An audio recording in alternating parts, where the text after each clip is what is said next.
கோயம்பேடு தேமுதிக அலுவலகத்தில் விஜயகாந்தின் 2ஆம் ஆண்டு குரு பூஜையில் பல்வேறு அரசியல் கட்சித் தலைவர்கள், நடிகர்கள், பிரபலங்கள் அஞ்சலி செலுத்திய நிலையில் மௌன விரதம் இருந்த பிரேமலதா செய்தியாளர்களை சந்தித்து வருகிறார். அதனை நேரலையில் பார்க்கலாம்.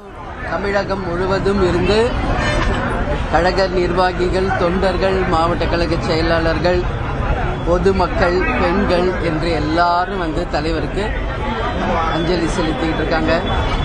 இன்றைக்கு துணை முதல்வர் உதயாநிதி அவர்களும், எதிர்க்கட்சி தலைவர் அண்ணன் எடப்பாடியார் அவர்களும், பிஜேபி கட்சியை சேர்ந்த நயினார் நாகேந்திரன், தமிழிசை சவுந்தரராஜன், எல் முருகன் உட்பட அனைவரும், அதே போல அனைத்து கட்சிகளை சேர்ந்த, அதாவது நாங்கள் நேரடியாக சென்று பத்திரிகை கொடுத்த அத்தனை கட்சி தலைவர்களும், காங்கிரஸ் கட்சியில் செல்வ பரிந்தகை உட்பட, அதே போல சீமான் உட்பட அனைத்து தலைவர்களும் இன்னைக்கு வந்திருக்காங்க. அது மட்டும் இல்லை, இன்னைக்கு ட்விட்டர்ல தமிழகம் முழுவதும் இருக்கும் அனைத்து தலைவர்களும் கேப்டன் அவர்களுக்கு ட்விட்டர் மூலமாக அஞ்சலி செலுத்தியிருக்காங்க. இன்னைக்கு காலையிலிருந்து இப்போ நம்ம 6:15 ஆச்சு. இப்போ வரைக்கும் தொடர்ந்து மக்கள் வந்துகிட்டு இருக்காங்க, இன்னும் வர இருக்காங்க. கேப்டன் மேல அவங்க வச்சிருக்கிற அந்த அன்பு, பாசம், நம்பிக்கையின் வெளிப்பாடாக தான் இதை நம்ம பார்க்கிறோம்.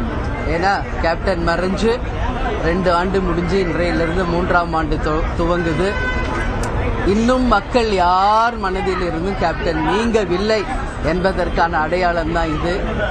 வருபவர்கள் எல்லாரும் கண்ணீர் அஞ்சலி, மலரஞ்சலி செலுத்தி கேப்டனுக்கு தங்களுடைய அஞ்சலிகளை செலுத்திட்டு இருக்காங்க. உலகம் முழுவதும் வாழும் தமிழர்களும் இன்றைக்கு தலைவர் அவர்களுக்கு அஞ்சலி செலுத்தியிருக்காங்க.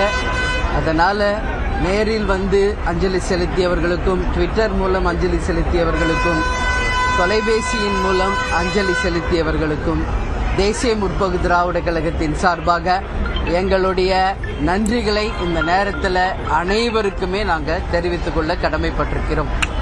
ஏன்னா கேப்டன் அனைத்து ஜாதி, மதம், இனம், மொழி எல்லாத்துக்கும் அப்பாற்பட்ட ஒரு தலைவர். அனைவர் மனதிலும் நீங்கா இடம் பிடித்தவர் அப்படின்றது எல்லாருக்கும் தெரியும். இன்னைக்கு கட்சிகளுக்கு அப்பாற்பட்டு, ஜாதிகளுக்கு அப்பாற்பட்டு, மதங்களுக்கு அப்பாற்பட்டு அனைவராலும் நேசிக்கக்கூடிய ஒரு தலைவராக கேப்டன் அவர்கள் இருக்கிறதுனால தான் இந்த அஞ்சலி தலைவர் அவர்களுக்கு தொடர்ந்து மக்களால் செலுத்தப்பட்டு கொண்டிருக்கிறது என்பதை பத்திரிகை நண்பர்களாகி நீங்களும் பார்த்துக்கிட்டு இருக்கீங்க. எனவே வாழ்ந்தாலும் கோடி, மறைந்தாலும் கோடின்னு சொல்லுவாங்க. மக்கள் மனதில் நிலைத்து நிற்பவர் நமது கேப்டன் அவர்கள். அதனால் தான் செய்த நல்ல திட்டங்கள், உதவிகள், சமூக பணிகள், நடிகராக இருந்த போதும், அரசியல் தலைவரான பிறகும் தன்னால் முடிந்த அனைத்து உதவிகளையும் மக்களுக்கு செய்து, கலைத்துறையினில் இருக்கிறவங்களுக்கும் அரசியல் துறைக்கு வந்த பிறகும் அனைவருக்கும் தன்னால் முடிந்த உதவிகளை தலைவர் செய்திருக்கார். அதனுடைய அந்த அன்பின் வெளிப்பாடு தான் இது இன்னைக்கு. அதே போல கலை உலகிலிருந்து ப்ரொடியூசர்ஸ், டைரக்டர்ஸ், ஸ்டண்ட் யூனியனை சேர்ந்தவர்கள் பல பேர் இன்னைக்கு கேப்டனுக்கு இன்னைக்கு அஞ்சலி செலுத்தியிருக்காங்க. ஸோ இது எல்லாமே கேப்டன் இன்னும் எத்தனை ஆண்டு காலம் ஆனாலும் மக்கள் மனதில் நீங்கா இடம் பிடிச்சிருப்பார் என்பதற்கான அடையாளமாக தான் நம்ம பார்க்குறோம். எனவே தேமுதிக சார்பாக எல்லாருக்கும் எங்களுடைய நன்றிகளை இந்த நேரத்தில் தெரிவித்துக் கொள்கிறோம். நன்றி, வணக்கம்.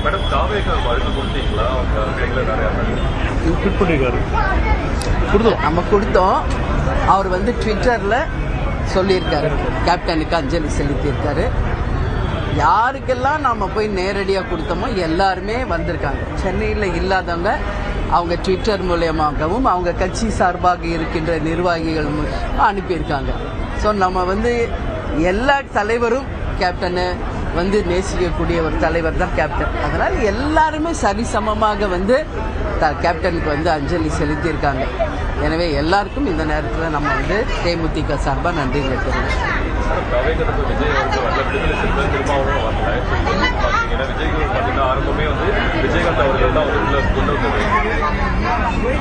அங்கே எல்லாருக்கும் சமமாக பத்திரிகை கொடுத்துட்டோம். நேற்று நம்ம எல்லாரும் பார்த்தோம், விஜய் மலேசியாவுக்கு போயிருக்காரு ஆடியோ லான்ச்சுக்காக. ஸோ மேபி அங்கே இருக்காரா வந்தாரோ தெரியாது. அவங்க ட்விட்டரில் சொல்லியிருக்காங்க, கேப்டனுக்கு புகழஞ்சலி செலுத்தியிருக்காங்க. ஸோ திருமாவளவனான வந்து இன்னைக்கு ஊரில் இல்லை எங்கேயோ வெளியே போயிருக்கிறதா அவங்க வந்து பேசியிருக்காங்க. அதனால் ஒருத்தர் வரல அப்படின்றதுனால மட்டும் நம்ம வந்து அவங்க மேலே தப்பாக எடுத்துக்கக்கூடாது. ஒரு சூழ்நிலை அவங்க வந்து ஊரில் இருக்கலாம், இல்லாமல் போகலாம், பல்வேறு சூழ்நிலைகள் இருக்குது. இன்றைக்கி ஆக்சுவலி சிஎம் அண்ணன் ஸ்டாலின் அவர்களே வர வேண்டியது. நேற்று வந்து கள்ளக்குறிச்சிக்கெல்லாம் போயிட்டு வந்ததுனால அவருக்கு உடல்நிலை சரியில்லை என்று உதயநிதி சொன்னார். அதனால தான் அப்பா வர முடியல, நான் வந்தேன், எனக்குமே உடம்பு சரியில்லை, இருந்தாலும் நேராக வந்து அஞ்சலி செலுத்தணும் தான் வந்தேன்னு சொன்னார். அதனால் ஒவ்வொருத்தருடைய சூழ்நிலை தான், யாரும் வரக்கூடாதுன்னு யாருக்கு நிச்சயம் இருக்காது. ஏன்னா கேப்டன் வந்து எல்லாராலையும் நேசிக்கப்பட்டார், அதுக்காக தான் அதை சொல்கிறேன்.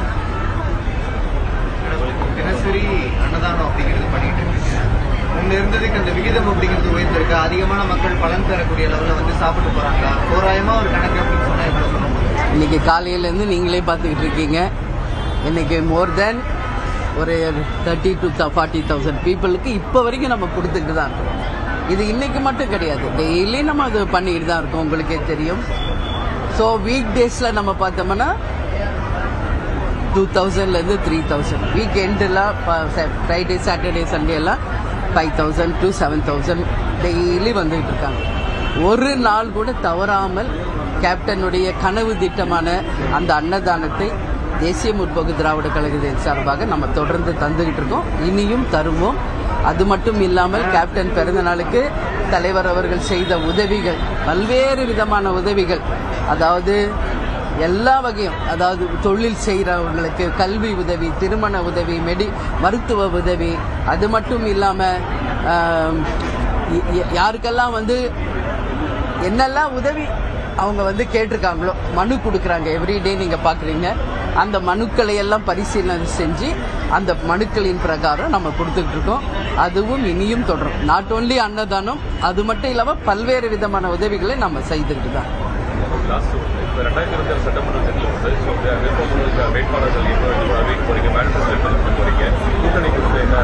நான் ஏற்கனவே சொன்னது தான், ஜனவரி 9 மாநாடுக்கு அப்புறம் நம்ம வந்து ஒரு தெளிவான ஒரு டிசிஷன் எடுப்போம். பொங்கல் முடித்த உடனே நிச்சயமாக விருப்ப மனு தமிழ்நாடு முழுக்க தேமுதிக சார்பாக நம்ம வாங்க இருக்கிறோம்.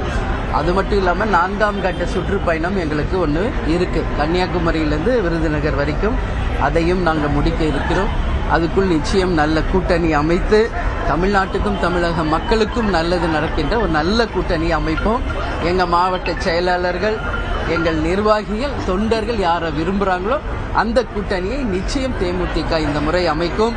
தேமுதிக அங்கம் வகிக்கும் அந்த கூட்டணி நிச்சயமாக வெற்றி பெறும், மகத்தான வெற்றி பெறும் என்பதை மட்டும் இந்த நேரத்தில் நான் சொல்றேன். நன்றி நன்றி நன்றி நன்றி, வணக்கம்.